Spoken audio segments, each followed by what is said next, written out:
할렐루야. 오늘은 우리의 생명의 주인 되시는 하나님을 기억하고 또 하나님께 예배드리는 거룩한 안식일입니다. 기름과 등불을 잘 준비하셔서 주의 길을 예비하시고 여러분의 마음에 무릎을 꿇으시고 하나님 앞에 온전히 예배 잘 드리시고 또 사명 잘 감당하시는 거룩한 성일 되기를 주의 이름으로 기도하고 축복합니다. 자, 오늘 말씀은 따라서 하십니다. 파수꾼의 사명.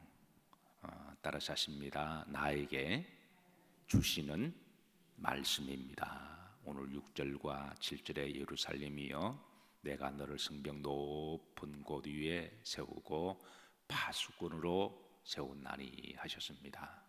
나에게 주시는 말씀으로 받으시기를 주의 이름으로 축복합니다. 우리가 지난번 말씀에 하나님께서 이제 유다를 새롭게 하시겠다 그러셨어요. 그래서 거기에 대한 이제 하나님의 말씀과 징조로 내가 너에게 새 이름을 주겠다. 그 새 이름이 헵시바 뿔라라고 지어주셨습니다. 그 헵시바 뿔라, 이 말은 헵시바는 결혼한이라고 하는 뜻이고 뿔라는 신부라고 하는 뜻이죠. 그래서 결혼한 신부로. 그럼 신부가 있다면 또 누가 있겠습니까? 신랑이 있지요. 아내가 있으면 남편이 있고, 그러면 아내가 하나님이 새롭게 세우시는 예루살렘이라면, 성도라면 하나님은 남편이 되시겠죠. 그리고 아내가 신부라면 신랑은 예수 그리스도가 되십니다. 그래서 하나님이 새롭게 하시겠다. 사랑하는 성도 여러분, 우리가 새롭게 된다고 하는 것은 축복입니다. 우리가 새롭게 살 수, 인생을 막 마음대로 살고, 인생에 지우개가 없잖아요. 한때 철이 없어서 세상도 모르고 영적인 세계도 모르고 하나님도 모르고 지가 하고 싶은 대로 살고 각종 음란과 죄악을 그리고 인본주의적으로 지 멋대로 살았는데 세월 지나고 보니까 이게 잘못 산 거예요.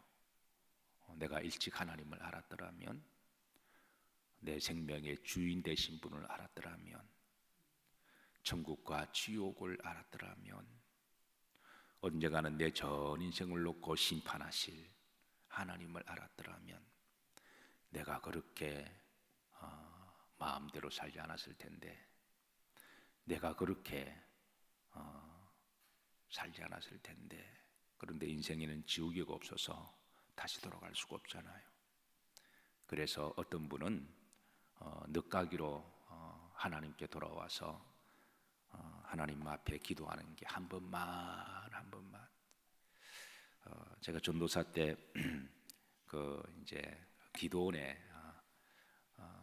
자주 간 적이 있습니다. 그때 개척교회 기도하고 또 한참 하나님 앞에 또 젊은 교육자로서 또 목회자로 다듬어 가야 할 때여서, 그래서 저 기도원에 가서 밤새도록 기도할 때 그때 제 기억에 남는 한 분 중에 하나가 아무도 없는 캄캄한 밤에 이제 저와 제 앞에 있는 어느 분입니다. 저는 뭐 이렇게 그분 기도 소리만 들었는데 그분이 밤새도록, 연세가 그때 한 50대 말쯤 되는 분 같아요. 한 번만 그러시면서 통회하시고 기도하는데 그게 아직까지 제 가슴 속에 남아 있습니다. 그러니까 그분이 한 번만 그런 거는 한 번 더 기회를 달라고 하는 것이겠죠. 그분이 어떻게 살아온지는 잘 모르겠습니다. 그러나 분명한 거는 하나님께 돌아와 보니 인생을 지멋대로 산 거예요. 우리에게 생명을 주신 분도 하나님이시고 내 인생을 언젠가는 심판하실 하나님 앞에 막상 쓰려고 그러니까 이게 너무 두려웠던 것 같아요. 그래서 한 번만 그렇게 땅을 치면서 기도하는 그 모습이 제게 굉장히 큰 충격이었고, 또 어떻게 목회해야 될 거냐라고 하는 일종의 주의 음성과도 같은 것이어서 어쨌든 여러분 우리 인생이 새롭게 살 수 있는 것은 축복입니다. 인생 다 지나가고 난 다음에 나중에 버스는 지나가고, 그래서 우리가 그리스도 안에서 누구든지 새로운 피조물이라, 하나님 안에서 새롭게 시작할 수 있는 건 복이죠. 하나님이 내가 너를 새롭게 하리라, 새 이름을 주고 헵시바 뿔라라 하리라. 이제 새 이름을 주었다라고 하는 것은 또 다른 말로 새로운 삶, 새로운 사명을 주신다라는 말이기도 하죠.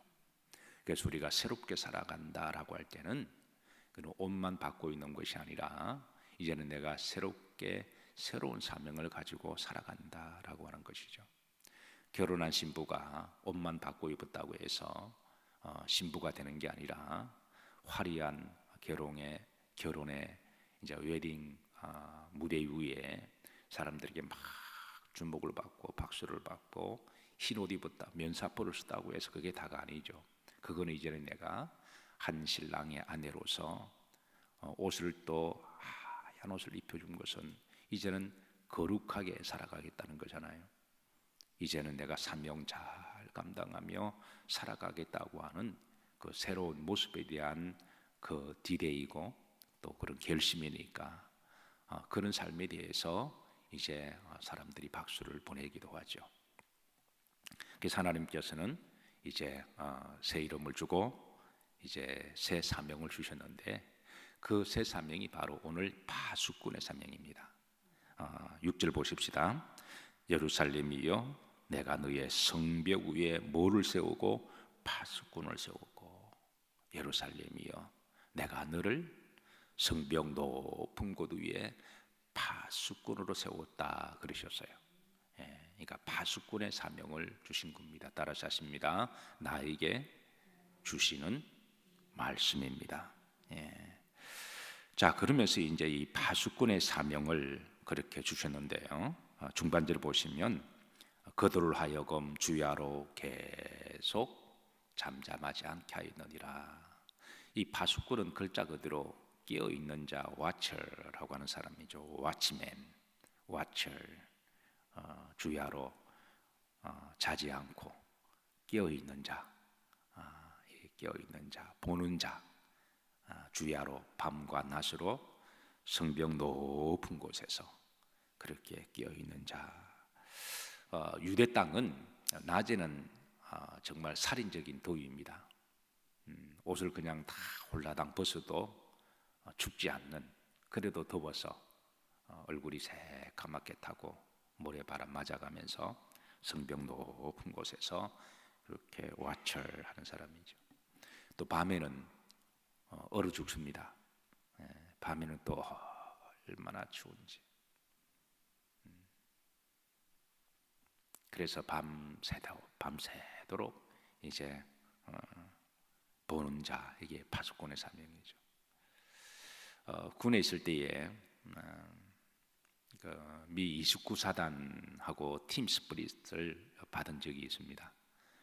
이제 저는 공병대고 미 29사단의 공병대와 함께 이제 팀 스프릿을 받았는데요. 그때 이제 제 임무 중에 하나가 이 보초를 쓰는 거였는데, 뭐 저뿐만 아니라 그 기간 동안은 다 이제 힘든 훈련을 받고 각자 위치에서 보통 보초는 1시간에 교대를 하잖아요. 그때 그날 훈련은 밤새도록 보초를 쓰는 거였습니다.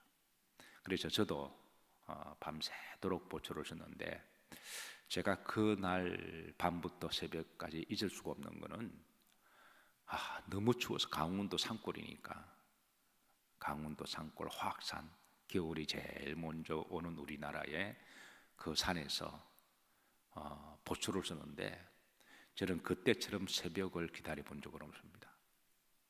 빨리 해가 떠서 그 햇줄기가 비춰줬으면 좋겠는데, 그때 군대 뭐 방한복을 해봐야 지금은 잘 나오는지 좀 잘 나오겠죠. 근데 그때는 정말 군복이라고 하는 게 그게 그냥 홀껍데기 하나 하고 위에 이렇게 이제 하나 걸치는 거 하나인데요. 얼마나 추운지 정말 솔직한 말로 손가락 발가락 도끼가 있으면 다 자르고 싶을 정도로 그렇게 추웠습니다. 그래서 발을 동동 구르기도 하고 그냥 밤새도록. 그래서 새벽에 저 동쪽에서 해가 떠오르는데 그 빗줄기 하나가 내 몸에 들어오는 느낌일 정도로 그 정도 몸이 민감했던 거예요. 너무 추우니까 빗살 하나까지도 들어오는 게 느껴질 정도로 그렇게 절박했던 그때 그날 밤은 유독 고통스럽고 힘든 밤이었지만, 그러나 제 여정 중에 파수꾼 그러면 여지없이 그 밤이 기억나고 생각납니다. 물론 거대한 사명으로 생각하면 군인이 그 사명을 잘 감당함으로 나라를 지키고 보호한다. 이거 뭐 한 명의 군인이 너무 거대하게 해석을 하면 그렇지만, 그러나 또 그것도 맞는 말이기는 해요. 그래서 파수꾼 한 사람이 깨어 있으면 적군에 오는 그 적들을 잘 알려주기만 하면 그 적들이 와서 빗장을 문을 열고 들어오면 그 동네가 마을이 다 죽잖아요. 그래서 파수꾼 한 사람이 나라를 살리기도 하고 죽이기도 할 수 있다라는 거예요. 오늘 1000번째 기도 제목 보니까 나 한 사람이 가정에서 가족들을 먼저 잘 섬기게 하옵소서, 그렇게 기도 제목을 올렸더군요. 아마 이제 지난주에 말씀 중에 이제 선행에 관한 말씀을 전했습니다. 우리 그리스도인들이 선행을 해야 되는 거죠.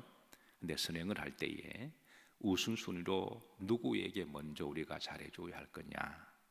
먼 데 있는 사람보다도 가까이 있는데 잘해줘야 한다는 것이죠. 그래서 우리가 가장 가까이 사는 사람은 가족들이잖아요. 그래서 가족들한테 함부로 하고 남한테 잘해주는 사람은 그 참 어리석은 사람이죠. 그래서 물론 남한테도 잘해야 되지만 먼저 가족들에게 내가 가족의 선교사라고 그렇게 믿고, 특별히 가족 중에 아직 믿음이 없거나 하나님을 잘 알지 못하는 사람한테 잘 섬겨야지. 그게 가족들이 주 예수를 믿으라 그리하면 너와 내 집이 구원을 얻을 것이다. 그래서 때가 되면 언젠가는 하나님 품으로 돌아옵니다. 그런데 가족들한테는 큰 소리치고 함부로 하면서 밖에 가서 쩔쩔매는 거는 그거는 참 어리석은 거라는 것이죠. 그래서 오늘 이제 기도 제목처럼 아마 지난 주일 말씀에 아마 이제 감동을 받으셔서 가족들에게 잘 선행을 하게 하옵소서라고 하는 것은 우리 그리스도인들의 삶의 태도기도 하죠. 그래서 파수꾼은 깨어있는 자들은 이제 집안에서 먼저 파수꾼이 되어야 됩니다. 먼저 내 가까이 있는 사람에게, 그리고 이제 또 교회의 파수꾼이 되어야 되고, 어쨌든 그리스도인들은 시대의 파수꾼이 되어야 됩니다. 우리 그리스도 예루살렘이요 내가 너를 높은 곳에 세우고, 예루살렘은 시대의 파수꾼의 나라입니다. 그래서 파수꾼은 주야로 보는 자라 그랬잖아요. 보는 자, watcher, 깨어있는 자, 보려면 깨어 있어야 되는 거니까. 근데 하나님은 우리 그리스도인들에게 영적으로 깨어 있을 수 있도록, 시대를 통찰할 수 있도록 두 가지 무기를 주셔서, 영적인 무기를 주셔서요. 뭐로 깨어 있을 거냐? 뭐로 시대를 잘 통찰할 거냐? 그게 세상의 지식이냐? 저도 한때 세상의 지식이 시대를 잘 통찰할 거로 생각하고 저 나름대로 정말 열심히 공부했습니다.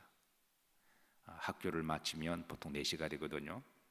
그래서 뭐 성적을 잘 받기 위해서 그런 게 아니라 한 시대의 주의 종으로 부르셨는데 시대를 잘 이렇게 읽어야 되겠다, 뭔가를 배워야 되겠다 싶어서 4시에 학교를 마치면 도서관 가서 12시에 항상 내려왔습니다. 그래서 거의 별일이 없는 한 항상 제 일과는 4시에 마치면 도서관 가서 도서관에서 12시에 문 닫을 때까지 그렇게 내려오면서, 그때 도서관에 책이 얼마나 많아요. 그러니까 내가 보고 싶은 책들을 마음껏 다 보는 거죠. 그래서 철학사를 공부하고 나름대로 이렇게 내가 보고 싶은 책을 빌려서 보면서 그때의 지식으로 철학으로 그렇게 세상을 잘 보면 보일 줄 알았어요. 그런데 요즘 여러분 사실 뭐 공부 잘하는 사람들이 국회에 얼마나 많이 나가 있나요? 뭐 국회 법관 장관들 다 뭐 입만 열면 우리나라 최고 좋은 대학 나왔다 그러고 그러는데 그런 분들을 하는 것들을 보세요. 시대를 더 어둡게 만들지. 맨날 국가와 나라를 위한다 그러면서 나중에 보면은 다 자기 이익을 챙기는 사람들이고 말이 진보 보수 그건 백성들을 이용하는 거죠. 결국은 다 자기 속 그런 거 챙기는 사람들이잖아요. 그러니까 시대를 더 어둡게 만드는 사람들이지.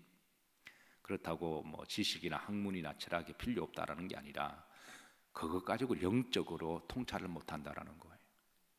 제가 나중에 깨달은 거는 뭐 여러분도 그렇지만 저도 남들만큼 책 봤고 남들만큼 그리고 철학도 알고 근데 목회를 하고 세상을 이렇게 살아가다 보니까 시대를 통찰하는 하나님 말씀밖에 없습니다. 하나님 말씀밖에 없어요. 말씀 속에 답이 있습니다. 하나님은 우리에게 시대를 통찰할 수 있도록 영적인 무기가 바로 하나님 말씀입니다. 그래서 여러분 하나님 말씀을 늘 가까이 하시고 말씀을 신비에 잘 새기시기를 주의 이름으로 축복합니다. 우리는 말씀으로 시대를 보는 사람들이고 말씀으로 진리와 거짓을 분별하는 사람입니다.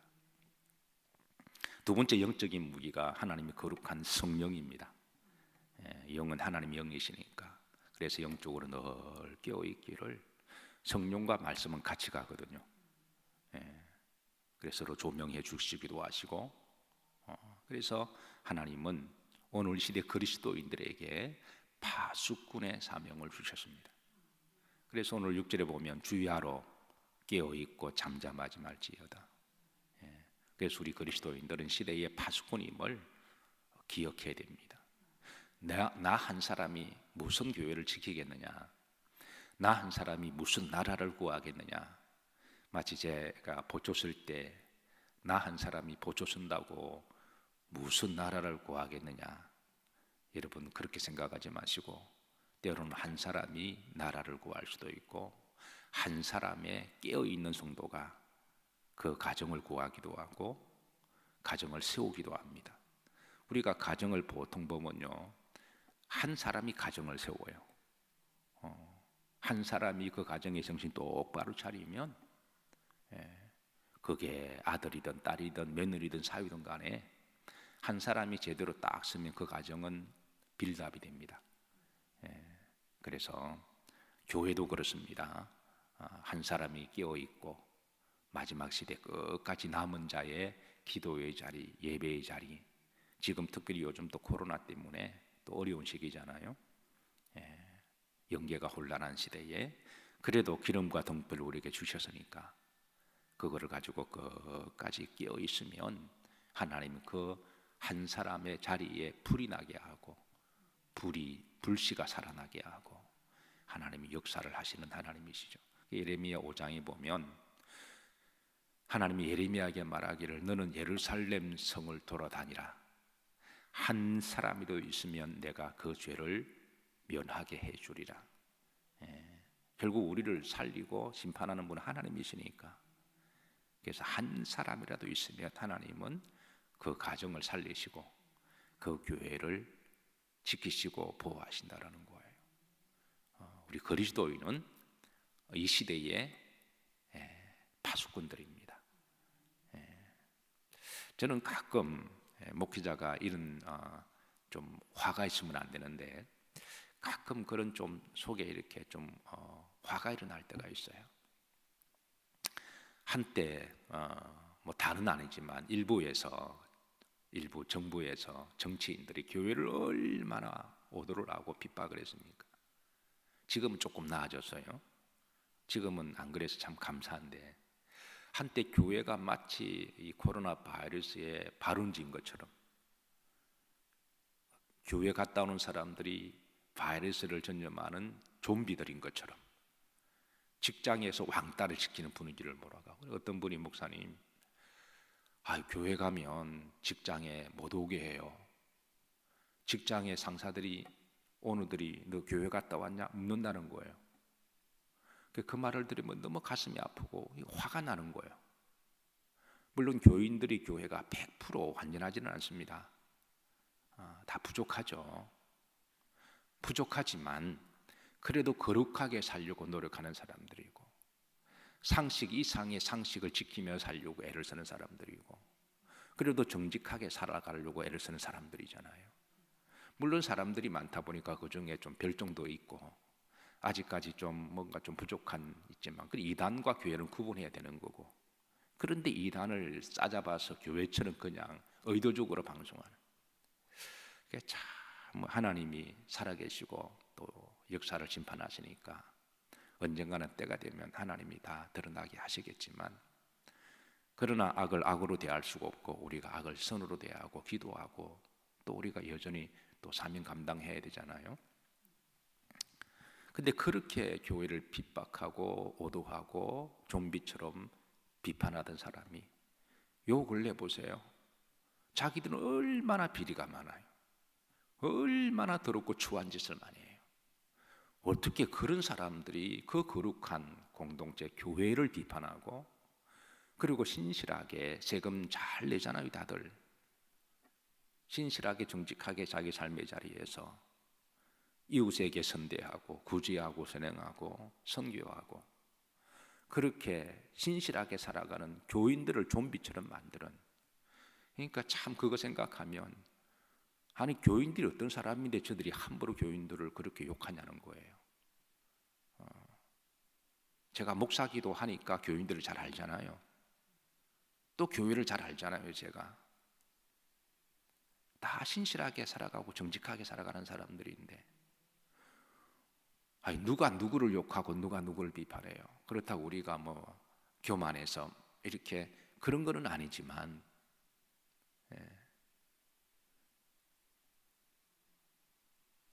참 그래서 그걸 생각하면 때로는 목사도 사람이니까 울분도 나지만, 그러나 또 같이 대할 수가 없어서 마음을 삭히고 기도하면서 시대를 잘 통찰하고, 그래서 사명을 잘 감당해야 될 또 그런 사람들이기는 하지만, 그게 제가 늘 그때 강조한 말이 기죽지 마시라고. 뭐 죄 지었냐고 우리가. 제가 그래 말씀드렸잖아요. 그 프레임에 빠져서 어디 나가서 교회도 못 다닌다 말도 못하고 왜 그러냐는 거예요. 당당하게 우리가 뭐 죄 지었냐고, 그리스도인들이라고 말을 하고.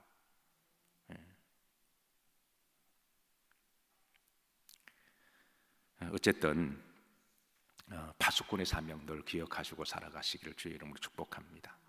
그리고 당당하시고, 우리는 앞으로 천국 갈 사람들이죠. 우리는 이 나라의 백성이기 전에 하나님의 백성들이고 하나님의 사람입니다. 파수꾼의 사명. 두 번째 이 파수꾼의 사명은요, 중반절에 보면 너희 여호와를 기억하게 하시는 자들아 그랬습니다. 중반절에 여호와를 기억하게 하는 자. 이 파수꾼의 사명은 그냥 밤새도록 잠을 안 자고 그냥 세상 보초와 다른 거죠. 영적인 파수꾼의 사명은 세상 사람들에게 천지를 창조하신 분은 누구냐? 하나님이심을 알게 하는 사람이 파수꾼입니다. 여호와가 누구시냐? 잊어버린 사람에게 다시 기억하게 하는 사람을 알려주는 사람이 파수꾼이고, 이런 사람이 파수꾼의 사명이라는 거예요. 그냥 잠만 안 자고 있는 것은 그 세상의 파수꾼이고, 영적인 파수꾼은 하나님이 말씀하시기를 너희는 여호와를 기억하게 하는 자들이로다. 그리고 7절에 보시면 7절에 또 여호와께서 예루살렘을 세워 세상에서 못 받게 하시기까지 찬송을 받게 하시기까지. 이 말은 파수꾼의 사명은 여호와를 경배하고 찬송하고 예배드리는 자라는 거예요. 영적으로 깨어 있어서 시대를 잘 통찰하고 분별해야 되고, 그냥 좌로 휩쓸리면 뭔가 사상적 이념이 좌파가 좋은 것 같아서 좌파 쪽으로 쭉 가다가 경험해 보니까 그 사람도 다 썩은 놈들이거든요. 그러니까 이번에 우파로 쭉 갔다가, 그러니까 좌파였다가 우파였다가 좌로 치우쳤다가 우로 치우쳤다가, 그러지 말라는 거예요. 우리 그리스도인들이 좌우가 어디 있나요? 우리는 항상 좌우로 치우치지 아니하고 시대를 잘 분별해서 하나님 말씀으로 서 있는 자들이죠. 예. 이 파수꾼의 사명은 하나님을 찬송하는 사명입니다. 예배자로서 믿음의 자리, 예배의 자리 지키고 하나님을 눈이 오나 비가 오나 우리가 한 시대에 어떤 문제를 만나더라도 늘 하나님을 예배하는 자, 그게 이제 파수꾼의 임무고 직임이라고 하는 거죠. 예. 자, 오늘 시간 때문에 오늘 여기까지 좀 말씀드리도록 하고, 나머지는 파수꾼의 사명은 다음 주에 말씀을 좀 더 이어가도록 하겠습니다. 말씀을 정리합니다. 사랑하는 성도 여러분, 한 시대에 영적으로 깨어있고 또 파수꾼의 사명을 감당할 자가 누군가요? 그리스도인밖에 없습니다. 다른 사람들은 성령이 없잖아요. 정신은 있어도 성령은 하나님 믿는 사람들밖에 안 주셨으니까 하나님 영이신데, 그리고 우리 믿는 사람이 말씀을 주셨잖아요. 이도가 영적 무기를 가지고 여러분 시대에 파수꾼 되시고 여러분 한 사람으로 여러분의 가정이 살아나시고 여러분의 한 사람으로 교회가 깨어있게 되는, 여러분의 한 사람으로 여러분 직장이 깨어있게 되는 파수꾼의 복된 사명을, 특별히 거룩한 성일 기름과 등불을 준비해서 주의 길을 예배하시고 또 주님께 영광과 찬송의 예배자가 되시기를 주의 이름으로 축복합니다. 기도합니다. 하나님, 이 시대에 부족하지만 저희들을 택하여 주셔서 감히 파수꾼의 사명을 주심을 감사드립니다. 잠시 이슬과 같은 인생의 여정을 지나가면서 이 주신 사명 잘 감당할 수 있도록 성령으로 충만하게 하옵시고 주의 말씀으로 우리를 인도해 주옵소서. 우리 주 예수 그리스도 이름 받들어 축복하며 기도하옵나이다. 아멘.